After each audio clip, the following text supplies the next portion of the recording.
একটি বক্রম দুই ভাঁজে সমান করে ভাঁজ করে নেবেন। গলার লম্বা দিবেন 6.5 ইঞ্চি, আড়ে দিবেন 3.25 ইঞ্চি।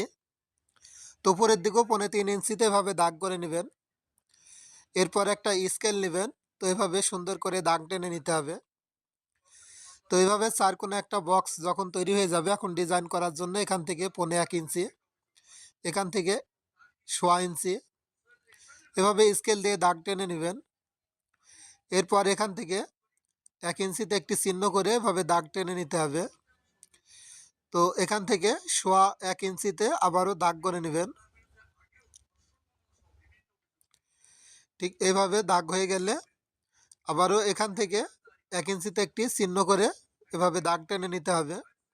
তো এখন হচ্ছে উপরের দিকে 1/2 ইঞ্চি সেলাইয়ের জন্য রেখে এখান থেকে আমার হাতের দিকে খেয়াল করে দেখুন, আমি যেভাবে আর্ট করে নিচ্ছি ঠিক এভাবে সুন্দর করে দাগ করে ডিজাইনটা আর্ট করে নেবেন। তো এখন হচ্ছে এখানে বাড়তি বক্রম নিতে হবে 1 ইঞ্চি। তো 1 ইঞ্চির বক্রমটা এভাবে নিয়ে সুন্দর করে এই গলার ডিজাইনটা কাটিং করে নেবেন। তো ভিউয়ার্স, অবশ্যই এই ভিডিওতে একটি লাইক দিবেন। এরকম আরও নতুন নতুন গলার ডিজাইন বা হাতার ডিজাইন দেখার জন্য এই পেজটি ফলো দিয়ে রাখবেন।